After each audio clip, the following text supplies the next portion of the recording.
Who is your favorite housewife and why? Gina. Gina's my friend. I knew that was coming because you guys are back and forth on Twitter quite a bit. So Yeah.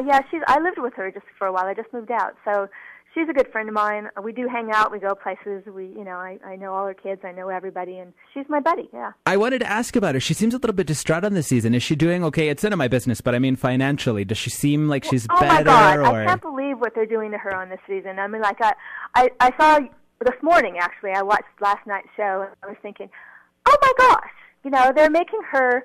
I didn't care for the way they ended it with her. I mean, I'm glad that they gave her like an ending kind of thing. Yeah. But there's a lot more to it than Mm-hmm. And she's fine. She's got things in the works, and you'll see her again on TV, and I might be with her, and you never know what's going to happen. I mean, things just kind of evolve. But Gina's totally fine. You described Gina as the glue that keeps the housewives together, the peacekeeper. She's leaving. What do you think is going to happen? Know. I think they're just going to fight more. Yeah, it's just going to get worse. I was just shocked at Vicky's toxic. Gina's toxic. I was just like, oh my gosh, if toxic can be applied to anybody, not Gina. I was really kind of upset about that whole thing. So, because she's a good person. She's exactly the way that I kind of saw you. Like, I'm really genuinely going to miss her. So, we'll see how that pans out. So, like I said, with the economy and whatever, it's definitely hit all of us. How is your business continuing? What exactly do you do, and are you doing well, and et cetera, et cetera? Oh, yeah, I'm kind of crazy here. Let's see. I have been at the same job for 10 years, so knock on wood, I have a great job, and it's full-time and busy. I don't know if I can talk about where I work. I work at a major telecommunications company, so it's one of the big ones, and been here a while, but yeah, I mean, really hilarious. So I lived with Gina. Gina's in my house, and I'm like, oh shoot, what am I going to do? I wanted to spend more time with my daughter, who you never saw on camera, and my 4 grandkids, up in Northern California in like a Humboldt area. It's a beautiful wooded area where they grow a lot of pot. And so I bought a house up there. So I have a house that backs up to a complete redwood forest, and then I go up there like once a month to hang out with my family. I'm headed there tomorrow morning. But then I'm now, and I even hate to say this, I don't know how many people listen to your radio, but I moved in with my dad in an Old Folks mobile home park. So yes, I'm going to be playing bingo with the 80-year-old blue-haired ladies. But I don't have to pay any rent right now. I'm going to save up some money, and I have to pay for my house up north. So I have a mortgage payment still from that.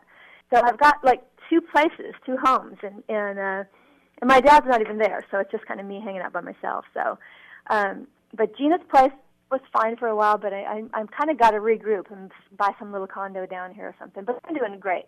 I'm doing fine. My family's, my son's, going crazy into college right now, and he's into like musical theater, and I'm going out a lot, dating, and no, I'm doing good.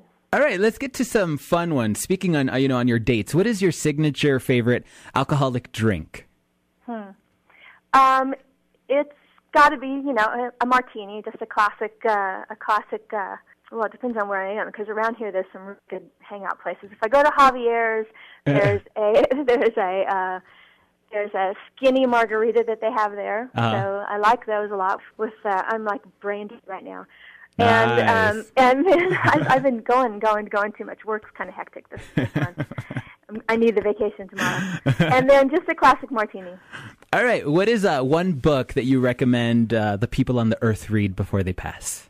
The Bible. The Bible? I have to say that. Yeah, I had it coming. Yeah. All right. One song that the people of the earth need to hear before they pass. That's a tough one, huh? Yeah. Maybe, and I sing it in the morning in the shower, and it's a really stupid little old Christian song. It's This Little Light of Mine, I've Got to Let It Shine. I was thinking you were going to say Holla Back Girl, but that's a good choice. If I had to sing one of those songs, and I do have, usually my karaoke song's Fever by Peggy Lee, but... That's a good one. It's funny, I can totally see that. Like, that really embodies Quinn, it's a good girl, bad girl thing. What can I say? Talk to us about your health and fitness regimen. How do you stay so beautiful? Oh, geez.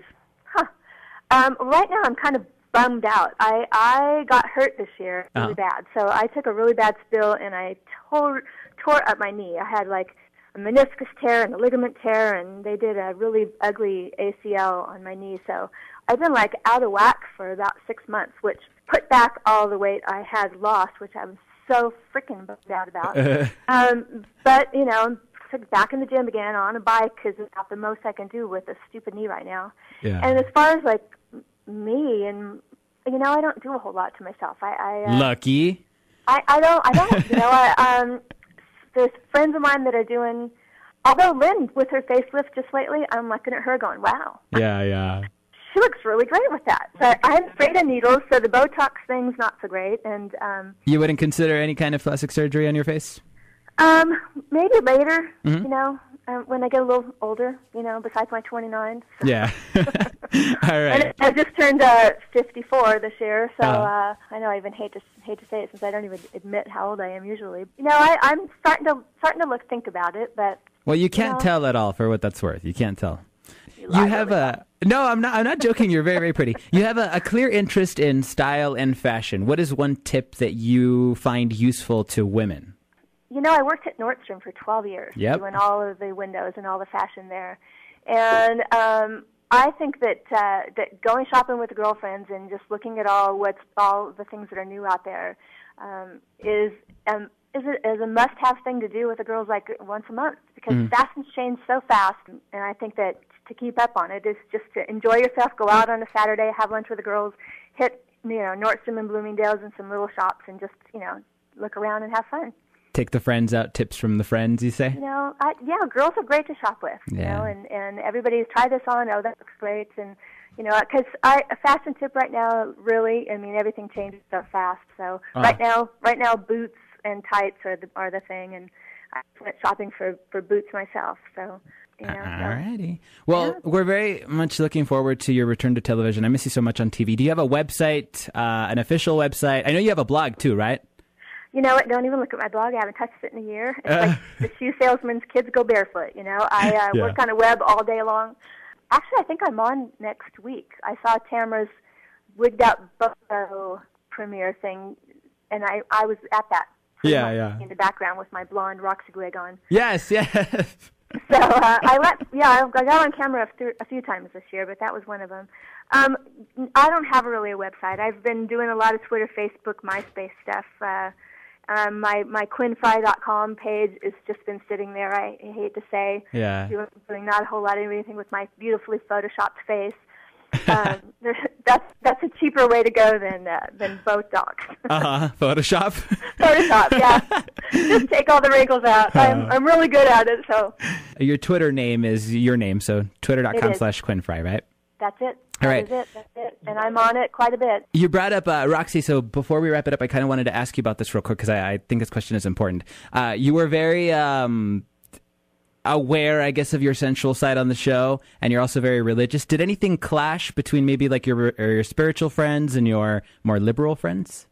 My whole life is like a clash like that. I think a lot of people are. So I mean, if anybody got upset with me showing my religious side and my spiritual side and my sexy side, they really have to look in the mirror, because I think everybody's like that, you know, and I'm very aware that I am a very sexual person, and yet I believe in God, and I think that since he invented sex, I don't really think he has a problem with it. So it's okay, go for it. No, I'm not saying that. I'm saying, there's morals kick in, and your conscience kicks in, and what's right and wrong kicks in, but and that's why, I would love to be in a committed, long-term married relationship, so I can just go crazy. But right now, I just kind of, I'm flirty, I'm sexy, and I guess I always have been. Yeah, I like seeing you single. It keeps you interesting, way more interesting to me.